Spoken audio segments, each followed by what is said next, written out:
Guys, good morning, welcome to our channel আর new blog. তো Monday যথারীতি আমাদের অফিস শুরু। তো এদিকে আমি আর শান্তনুদা রেডি হয়ে গেছি। আর এই মোটামুটি দুদিন এমন ঘুমিয়ে না, আজকে 8টার সময় ঘুম ভেঙেছে, তাই জন্য এমনি লেট হয়ে গেছে। ব্রেকফাস্ট করারও টাইম নেই। তো 1 কাপ গ্রিন টি শান্তনুদা বানিয়ে দিয়েছে, আর 2টো বিস্কিট দিয়ে খেয়ে যাই। অফিসে গিয়ে কিছু একটা খেয়ে নেবো। কি হয়েছে তোমার? শান্তনুদা বানিয়েছে যে শান্তনুদা খেয়ে নিয়েছে, আমার চা আর ঠান্ডা হচ্ছে না।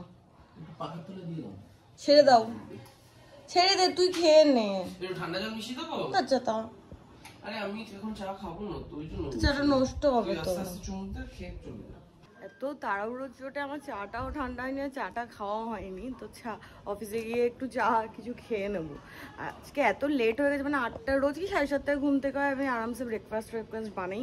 বাট আজকে 8টার সময় উঠেছি। তারপর শান্তনুদা স্নান হয়ে গেছে, আমি ওয়েট করেছি। তারপরে শান্তনুদা বেরোলো, মোটামুটি এই করতে প্রচুর লেট হয়ে গেছে। তো জাস্ট 2টো বিস্কিট খেয়ে বেরোলাম, কারণ যাতে গ্যাস ফ্যাস না হয়। অফিসে গিয়ে কিছু একটা খেতে হবে। চলো। কাকার রিক্সা উড়োজাহাজের মতো চলছে, সলিড রিক্সা। কি আওয়াজ! আজকে সকালে ব্রেকফাস্টটা ভালো হলো। আর এই হচ্ছে আজকে আমাদের সকালের ব্রেকফাস্ট। খেলা দেখার জন্য অফিসে গুল মেরে বেরিয়েছে। কে যে দেখে, তোমার সবাই চেনে গুল মারো। তুমি কোন প্ল্যান করবে না, তুমি প্ল্যান করলে কে কে আর হেরে যায়। No plan. অফিসে গুল মেরে এলে বলো? আমি কলে যাচ্ছি, ঠিক আছে? ভুলবার লোকে বলো না। কার পাড়া যাচ্ছি? কার কল? তোমারই কল। আমি যাচ্ছি বাড়ি, নিজে তো যাবে খেলা দেখবি মজা করে। আমাকে কি কলটা করতে হবে? একা একা আসতে পারবে? ঠিক ঠিক। দাদাকে ছেড়ে চলবে। ও হো হো। খড়দা পৌঁছে প্রতিদিন সৌভিককে ফোন করে, সৌভিক চলে আসে। একটু ফোন করেনি, তাই আমি ভাবলাম অফিস চলছে। জাস্ট আমি রিক্সাতে উঠলাম, ফোন করে বললো টাকাটা দিয়ে প্ল্যানটা করো। আজকে যদি কে কে আর হেরেছে, তোমার আমি কিসের মারতে আমি বলে দিলাম। তো তুই তাহলে যা ওখানে, আমি আমার সাথে হ্যাঁ। তো আমি আর শান্তনুদা এখন কিছু একটা কিনবো, কিনে বাড়ি ঢুকে যাবো, কারণ 7:30 থেকে খেলা আছে। তো আর একেবারে ঢুকে গেলে আর বেরোতে ইচ্ছা করে না। তাই মাঝপথে আমাকে একটু বেরোতে হবে, কারণ মা রাতে রান্না বান্না করে রেখেছে। তো ওটা আনতে একবার আমাকে যেতে হবে ওখানে।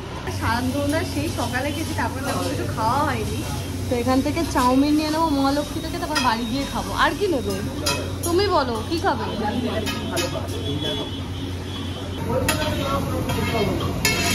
এখানে চাউমিন হচ্ছে।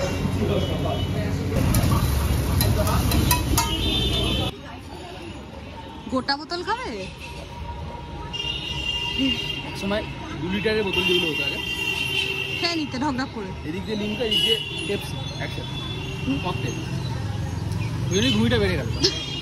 পূজার ফোনটা আমি তুলেছিলাম জাস্ট ক্লিপটা নেবো বলে, দেখলাম তুই কলকাতা তো কাঠমান্ডুর কি ফ্লাইট দেখছিলি। আমার এরকম ইচ্ছা হয়, আমি দেখতে পাচ্ছি।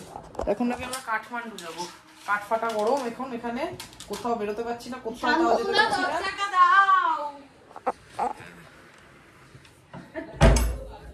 কি বলছি, প্ল্যান করো তাড়াতাড়ি নাকি। কাঠমান্ডু যাওয়ার। এই যে চাউমিন এনেছি। ও মা, এই চাউমিন তো কতদিন পরে খাবো। হ্যাঁ, সেই খেয়েছিলাম 1987 সালে। কোন যুগের তুই? হ্যাঁ, অনেক ছোট ছিলাম, এই দোকানের চাউমিনটা খেতাম। আজকে বহুদিন পর আবার এই দোকানের চাউমিনটা আজকে খাওয়া হচ্ছে। কেমন রে?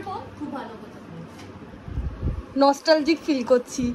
যখন টিচাররা খাওয়াতো বিজয়াতে, তখন এখান থেকে খাওয়া হতো। হ্যাঁ, চাউমিন, রোল, কখনো মোগলাই। কেমন শান্তনুদা? ঠিকঠাক? ঠিক আছে, হ্যাঁ মহালক্ষ্মী হ্যাঁ। প্রথম রেস্টুরেন্ট করতাম। আরে খেলা শুরু হয়েছে, আর এদিকে তোরা শুয়ে পড়েছিস কেন? হেরে যাবে শুয়ে থাকলে। আই ওঠ, শুলেই হারবে। আর যদি দিল্লির কাছে হেরেছে, বলে দিল্লি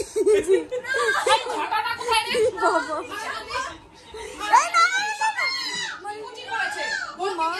জিতবে জিতবে বল। আরে কি করছিস? আরে ও বললে থোড়ি হারবে। নিচে ব্যাট চলে আয়। আরেকবার তুই বল। মা, যে কোনো টিম জিতে যাক, দিল্লি যেন না যেতে। এই ছেড়ে দে না।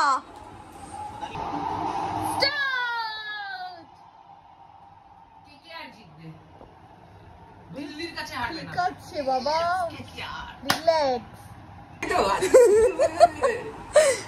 এক উইকেট পড়েছে, একদম এক্সাইটমেন্ট চূড়ান্ত লেভেলের। এইটা দেখ এটা ব্লক হয়নি তো? না না, আউট আউট। ভালো করেছে, নিয়েছে। হ্যাঁ, না নিলেই চলে নিয়ে যেত না ভোগে। এই বদমাইশটাকে পাঠাতো, জঘন্য আম্পায়ার। এই গালাগালি করছিল এক্ষুনি, কেন নিয়েছে দেখো, ওই আউট করেছে। এই দু উইকেট পড়ে গেছে গো, আজকে ওরা 100 করবে কিনা সন্দেহ। 100 করে দেবে, ওই 120-30 মতো করবে। এবার সাল বলে ঠিক আছে।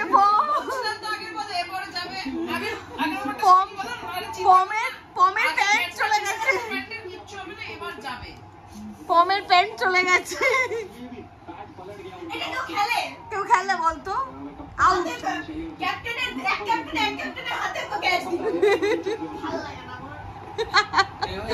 শাহরুখ বলছে এবার ঠিক আছে। ওটাই বললে, যদি বাংলা থেকে বাংলা শিখে গেছে ওটাই বললে। ঠিক আছে, কেউ এটাকে অন্য কিছু ভেবো না। এটা পিওর লিপকা। চিয়ার্স চিয়ার্স পম চিয়ার্স। না ওর সাথে না, আমার সাথে দিল্লি হয়ে যাবে। উঠতে দেবো মেরে। স্টপ নামলো, আমি বলেছিলাম এক্ষুনি স্টপ হয়ে যাবে। এরা দুজন মিলে বলছে না না একদিন কি খেলেছিল, বললাম না হবে ওই বলটা। আমরা বুঝেছি আজকে তুই পৃথিবীতে সবথেকে বেশি দিল্লিকে হেট করিস। তোর একদম ওই বলে না, किसी चीज के अगर पूरी दिल से चाहो, দিল্লিকে কলকাতা ধুয়ে রেখে দেবে। আর রোগ রে কাপড় কাচার মধ্যে এরকম আঁচড়ে আঁচড়ে ধুবে। হয়ে গেছে তো।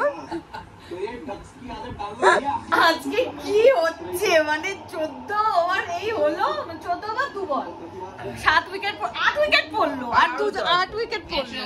হ্যাঁ, দিল্লিকে ধুয়ে মুছে সাফ করে দেবো। আজকে সৌভিক এত নিপাত যা, কেউ দিল্লিকে এত খিস্তি করেছে না, যারা দিল্লিবাসী আমাদের ব্লগ দেখে সবাই আনসাবস্ক্রাইব করে দেবে।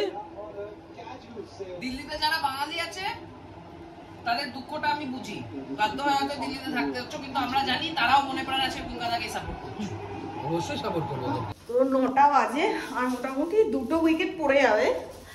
আমি আর সামনে যাচ্ছি ও বাড়ি থেকে খাবার আনতে, আর যাওয়ার সময় পিয়ার জন্য আইসক্রিমও নিয়েছি, ফ্রিজে ছিল। চলো তাড়াতাড়ি, যা গরম, আইসক্রিম গলে যাবে পুরো। স্টার্ট নেবে? স্কুটিতে তেল তো একদমই নেই, স্টার্ট নিতেই যাবে। এই তো নিচে নিচে খাবার নিয়ে নিচ্ছি, মা আছে বলে না নিশ্চিন্ত, এই জন্য আমরা কলকাতায় শিফট করছি তাড়াতাড়ি।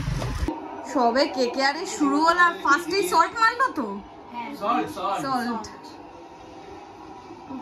এটা কোনো ব্যাপার কেকেআরের জন্য চেস করা? এরম এরম করে চেস করবে। হাইয়েস্ট রানার যে লাস্ট উইকেটে এসে 31 করেছে সে হাইয়েস্ট। আমাদের ফার্স্ট উইকেটে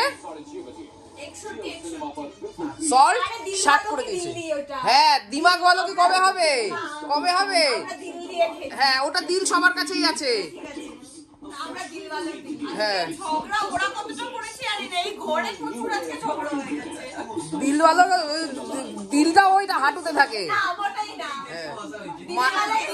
হ্যাঁ, ঘন্টার মাথা আছে নীল। হ্যাঁ, বললাম তো দিল এরকম এরকমই করবে, শুধু তার বেশি তো কিছু করছে না। দিল্লিতেও 42, গিয়ে দেখ, আজকে কথা বলে নিয়েছি। আরে আজকে কথা বলে নিয়েছি দিল্লিবাসীর সাথে আমার অফিসে। সেটা যাই হোক কি, আরে ঝগড়া ভালো লাগছে নাকি, জানে না কিছু না দিল্লি। 12টা বাজলো, খেলা শেষ, কেকেআর জিতলো আজকে, একদম চূড়ান্ত মস্তি। উফ, পমের আজকে টিম হেরে গেছে, তাই জন্য পম নিচে দুঃখে চলে গেছে। কি রে পম, দিল্লির কি হলো? হ্যাঁ, ও আজকে যদি হারতো তোমায় আমি বৃন্দাবন দেখিয়ে দিতাম পিটিয়ে। হ্যাঁ হ্যাঁ, সেই এই এবার খেতে পারছ, খিদে পেয়েছে তো। বাড়ি থেকে প্রচুর মেনু এসেছে, এটা তো কালকের মাথা। আজকে মা পাঠিয়েছে হচ্ছে ফুলকপি, আলু ফুলকপি, এখানে আছে পাবদা মাছ, এটাই একদিন ও বাড়িতে দিয়ে এসেছি, মা রান্না করে পাঠিয়েছে। এখানে আছে টক ডাল, আর এখানে আছে আগের দিনে মাছের তেল। তো রাতের ডিনারে ফার্স্টে হচ্ছে এই মাছের তেল, এটা আরও আছে তো কাকিমার কাছে, এটা অনেকদিন ধরে খাওয়া হবে। আমি বেশ যেভাবে প্রাণ ভরে মাছের তেল খাবো। মোটামুটি এই গ্রিন ঝোলটা আমরা ট্রাই করেছি অনেকবার, কিন্তু মার হাতে এই গ্রিন ঝোলটা আমার সব থেকে ফেভারিট। দেখি ব্যাপারটা আগের মতো হয়েছে কিনা। অবভিয়াসলি আগের মতোই হবে। আমার মা জিন্দাবাদ। মাছটা খেয়ে কিনেছে দেখ, আর ঝোল আছে হ্যাঁ, একটু দেখ তো ঝোল। আমার মা জিন্দাবাদ। আমার মার মতো কম কেমন লাগলো? না শান্তনু ঝোল দি একটু। শিরাম অ্যাকচুয়ালি কিছুই নয়, কতটা কি পরিমাণ দিচ্ছে পরিমাণটা একবার দেখে আসলেই হবে। পরিমাণটা আমরা কাকিমার মুখে শুনেছি একটু একটু, মানে গ্রিন ঝোলটা আমরা করার চেষ্টা করছি মার মতো। পরিমাণটার জন্য পরিমাণটা জেনে নেবো, তারপর আমি কাকিমার থেকেও ভালো করবো। জাস্ট রিফাইন করতে হবে। আজকে পমকে কেমন হারালাম বল। পমকে হারানোটা গুনি না, ও তো অলরেডি গেম। আইপিএল এ রাজস্থান জিতবে বলে দিচ্ছি। Doesn't matter. দিল্লিকে হারিয়ে সেই খুশিতে আমি মাছ দিয়ে খাওয়া শেষ হয়ে গেছিল, আমি আবার ফার্স্ট থেকে শুরু করেছি। আজকে রেকর্ড ব্রেক হচ্ছে, পূজাও ভাত দিয়েছে। আমি ভাত নিয়েছি না, আমি ভাত ফেলেছি। আমি ভাত নিই না, ভাত দিয়েছে, রেকর্ড। এটাও রেকর্ড। তুই তো ভাত রোজই ফেলিস। না, রোজ আমি এত ভাত ফেলি না, কেউ বলবে না, আমাকে ফোন কর। একদিন কিছুদিন আগে বললাম না পাচ্ছি না, হ্যাঁ তো আবার দরকার হলে 5 বার শুরু করবো নতুন করে। আর জামাতে চেকে নেবো। আজকে মনে হচ্ছে ভাত শর্ট পড়বে। আমি ভাবলাম পান্তা খাবো, সৌভিক যে শুরু করেছে কালকে। আর মাছ নিয়ে নিয়েছি, হ্যাঁ, আর আগের হাফটা শান্তনুদাকে দিয়ে দিয়েছি, শান্তনুদা অনেকটা ভাত টেনে দিয়েছে, বাকি ভাতটা ওখানে যা আছে আমি ডাল দিয়ে মেরে দেবো। কালকে আমাকে তুই বললি এবার ডায়েট করতে হবে, এত খেতে পারবো না। আজকে মন চাইছে একটু বেশি করে খাই। খাও। কলকাতা দিল্লি ইয়ে মেরে দিয়েছি। 11টা বাজে, এই সবে ফ্রেশ ট্রেশ হয়ে মুখে ক্রিম টিম মাখলাম। আজকে বেশ সন্ধ্যাটা একদম উত্তেজনাপূর্ণ সন্ধ্যে কেটেছে। আর সৌভিক ওই এক্সাইটমেন্টে সৌভিকের শান্তনুদা মোটামুটি যা ভাত রান্না হচ্ছে সব খেয়ে নিয়েছে। মোটামুটি সবজি কম পড়েছে বলে হয়তো পুরো ভাতটা কমপ্লিট হয়নি, একটুখানি রয়েছে। ফার্স্ট টাইম মার পাঠানো সবজি শেষ হয়ে গেল এদের খাওয়ার চক্করে। তো এবার শুয়ে পড়বো, কারণ কালকে অফিস আছে। তো আজকের ব্লগটা এখানেই এন্ড করলাম। তোমাদের কেমন লাগলো সেটা কমেন্ট করে জানাও। যদি কিছু ভালো লাগে লাইক করো, শেয়ার করুন, do subscribe our channel Bong perfume. তো দেখা হবে কালকে নতুন ব্লগে। Till then tata, good night.